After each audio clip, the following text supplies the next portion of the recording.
सरफराज अहमद के साथ मजाक हो रहा है। और यकदम से आप उनको वर्ल्ड कप में लेके चले जाएं, मेरे ख्याल से तो ये सही नहीं है। जी आप क्या कह रहे हैं, रिजवान ओपनर आएंगे? तो फिर हमें रिजवान को इनके साथ ओपन करवा देनी चाहिए और बाबर आजम वन डाउन पे जाने चाहिए। अस्सलाम वालेकुम, मैं हूं तैर इकबाल और आप देख रहे हैं हारूनाबाद क्रिकेट।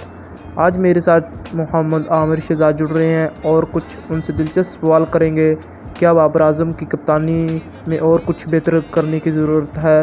वर्ल्ड कप में आसिफ अली, सरफराज अहमद को खिलाना चाहिए या नहीं खिलाना चाहिए? और मोहम्मद रिजवान को ओपनर भेजना चाहिए या नहीं भेजना चाहिए? इस पर उनकी राय लेंगे। अगर आप पेज पर नए हैं तो पेज को फॉलो कर दें और वीडियो को लाइक कर दें।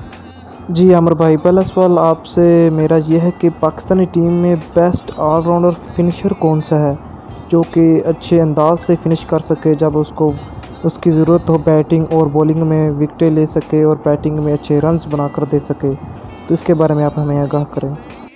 जी, आपका ये सवाल बहुत ही इम्पोर्टेंट है क्योंकि बेस्ट ऑलराउंडर इस टाइम पाकिस्तान के पास कौन सा है जो मतलब आके हमें हिटिंग भी करके दे, लाइक अब्दुल रज़ाक, शाहिद अफरीदी, और हमें बॉलिंग भी अच्छी करके दे। जैसे आपको पता ही है पिछले कुछ सालों में जब शाहिद अफरीदी खेला करते थे, अब्दुल रज़ाक खेला करते थे, तो वो आते थे और वो अपनी अगर बैटिंग से परफॉर्मेंस नहीं दिखा पाते थे तो वो बॉलिंग में करते थे, और अगर वो बॉलिंग में नहीं कर सकते थे तो बैटिंग में करते थे।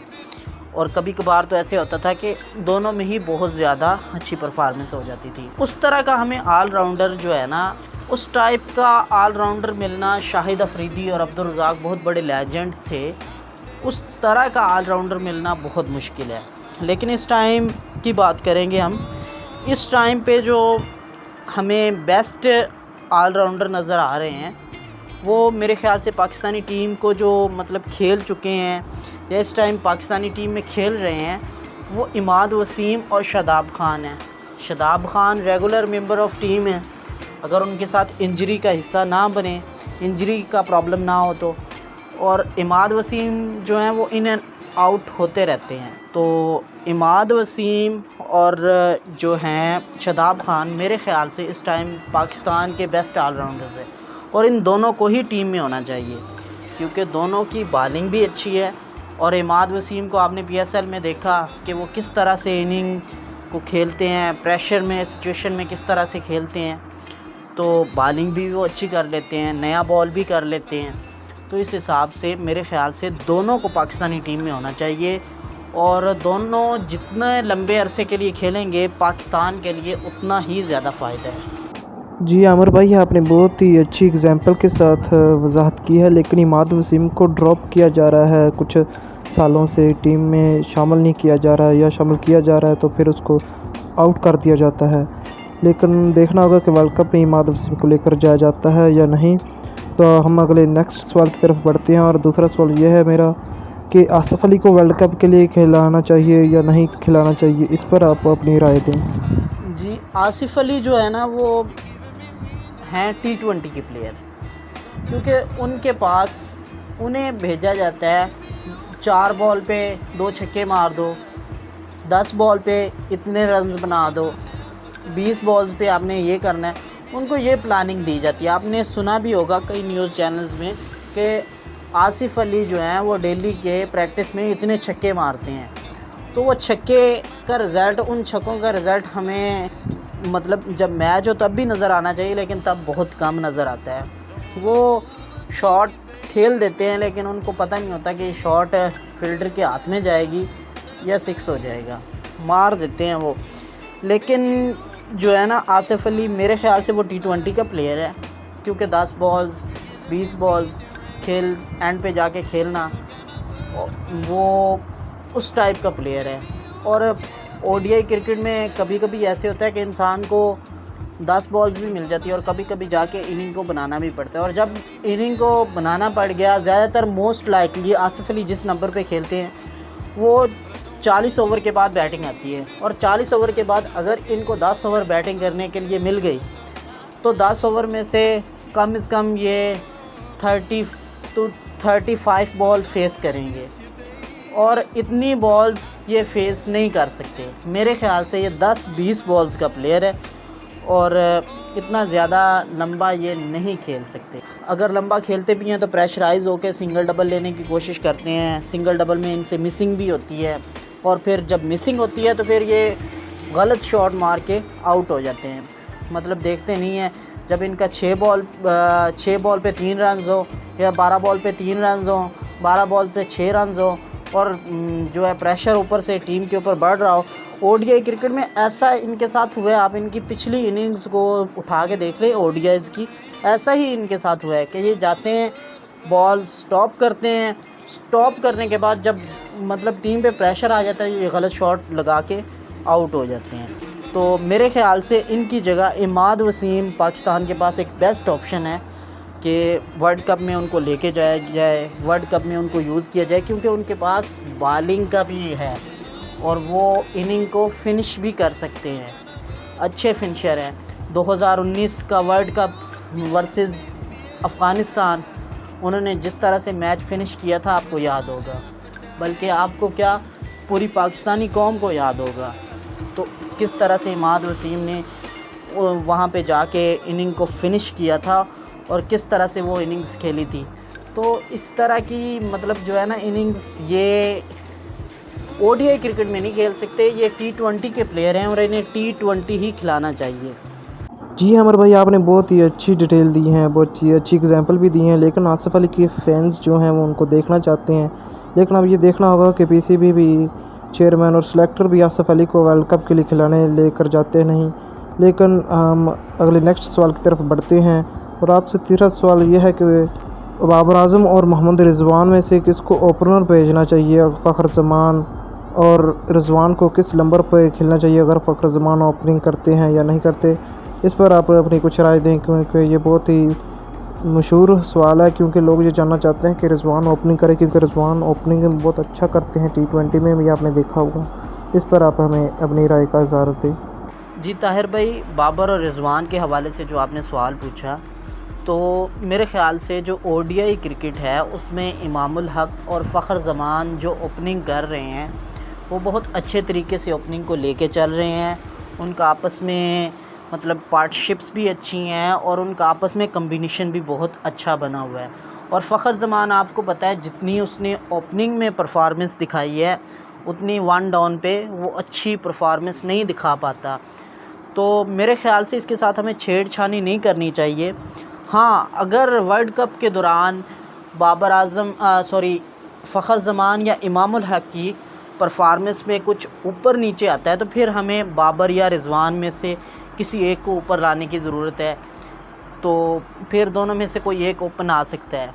और रही रिजवान की बात कि रिजवान अब कौन से नंबर पे खेलेंगे, अगर मतलब क्योंकि उनकी परफॉर्मेंस कुछ ऊपर नीचे होती है, तो मेरे ख़्याल से रिजवान नंबर 3 पे बेस्ट प्लेयर है।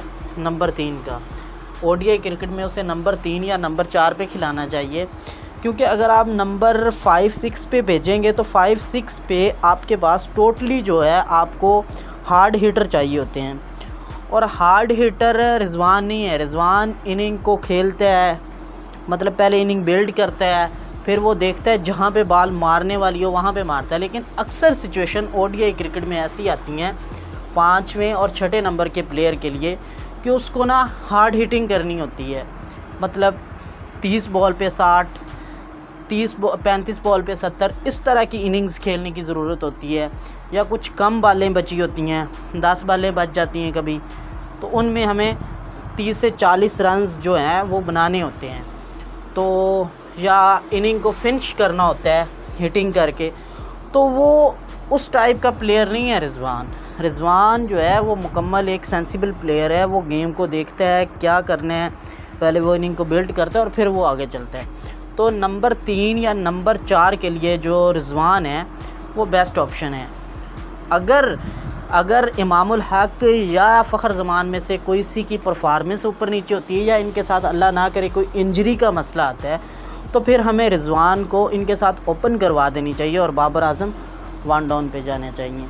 जी अमर भाई, अगला सवाल ये है कि बाबर आजम की कप्तानी में क्या कमी है? बाबर आजम को अपनी कप्तानी में और क्या बेहतर करना चाहिए इसके बारे में आप हमें बताएं। जी, बाबर आज़म को ना कैप्टन बने हुए काफ़ी अरसा हो गया और अब वो काफ़ी चीज़ों को समझ भी चुके होंगे और देख भी चुके हैं कि पाकिस्तानी टीम कहाँ पे लैग करती है, कहाँ पे वीक है, कहाँ पे स्ट्रॉन्ग है और कौन सी उनके जो अब तो ये सुनने में आ रहा है कि उनको इजाज़त मिल गई है कि वो अपनी जो है ना बेस्ट 11 खिलाएं और अपनी पसंद के लड़के लेके जाएं। तो मेरे ख़्याल से वो जब भी गलती करते हैं, मिस्टेक करते हैं, वो जब बॉलिंग ओवर करवाना होता है ना तो ओवर्स में भूल जाते हैं कि ये ओवर किससे करवाना है और ये ओवर किससे करवाना है। क्योंकि ये जो होता है ना मतलब ये आप पहले से नहीं बना के लिख के जा के ले सकते कि मैं इसी से ओवर करवाऊंगा। ये ऑन द फील्ड कुछ भी हो सकता है। उस सिचुएशन का यूज़ करना इनको आना चाहिए कि कौन सी सिचुएशन पे कौन से बॉलर को मैंने बॉलिंग देनी है। और ख़ास तौर पे स्पिनर्स का ये अच्छा यूज़ नहीं करते। स्पिनर्स का अच्छा यूज़ करें। कभी कभार ऐसा होता है कि स्पिनर से ही ज़्यादा ओवर करवा देते हैं और कभी कभार ऐसा होता है कि स्पिनर्स को लाते ही नहीं हैं। और 2022 में जो इंडिया के ख़िलाफ़ T20 वर्ल्ड कप का मुकाबला था उसमें देखें कि नवाज़ से ओवर करवा दिया था लास्ट ओवर। अब आखिरी ओवर कोहली जैसा प्लेयर हो और आगे से हम और इतनी अच्छी फॉर्म में हो, आगे से हम स्पिनर को ओवर दे रहे हैं। तो मतलब वहाँ पे ही इनको सोच लेना चाहिए था कि अब मेरे पास इतने ओवर बचे हैं और मैंने एक आखिरी ओवर फास्ट बॉलर का रखना है। तो वहाँ पे बहुत ज़्यादा कई लोग कहते हैं कि हारिस रऊफ़ को उसने मार दिया था। हारिस रऊफ़ को मारने के बाद भी 16-17 रन्स जो होते हैं वो बड़े होते हैं। 16-17 रन्स बनाना कोई एक ओवर में ईज़ी नहीं होता, चाहे वो कितना बड़ा प्लेयर ही क्यों ना हो। नो बॉल का इशू वो अपनी जगह, लेकिन 16-17 रन्स एक ओवर में बनाना ये बहुत मुश्किल काम होता है। और क्योंकि एक डॉट बॉल हो जाए ना, प्रेशर बैटिंग के ऊपर आ जाता है। और एक डॉट बॉल इन्होंने नवाज़ ने करवा दी थी, फिर भी नो वाला इशू बना। उसके बाद जो भी हुआ, लेकिन बाबर आज़म को स्पिनर्स का यूज़ और बॉलर्स का यूज़, कौन से बॉलर को कहाँ पे लगाना है, अगर ये सीख जाए तो ये इनकी कैप्टनसी बहुत है। जी अमर भाई, आपने बहुत अच्छे से आगाह किया है, लेकिन नेक्स्ट टाइम इंशाल्लाह बाबर आज़म अच्छे यूज़ करेगा बॉलर का। और हमारा आज का आखिरी सवाल है कि सरफराज अहमद को भी वर्ल्ड कप का हिस्सा होना चाहिए या नहीं होना चाहिए, इस पर आप हमें बताएं, क्योंकि सरफराज काफ़ी अरसे से बाहर बैठे हैं।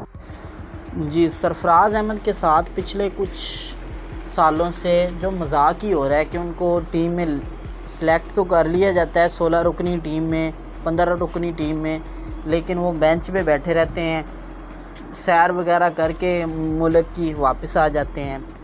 तो जब आपने उनको पहले मौका नहीं दिया, जब आपकी सीरीज़ वगैरह थी, आसान टीमों के ख़िलाफ़ आप खेले, तब आपने उनको खिलाया नहीं और यकदम से आप उनको वर्ल्ड कप में लेके चले जाएं, मेरे ख़्याल से तो ये सही नहीं है।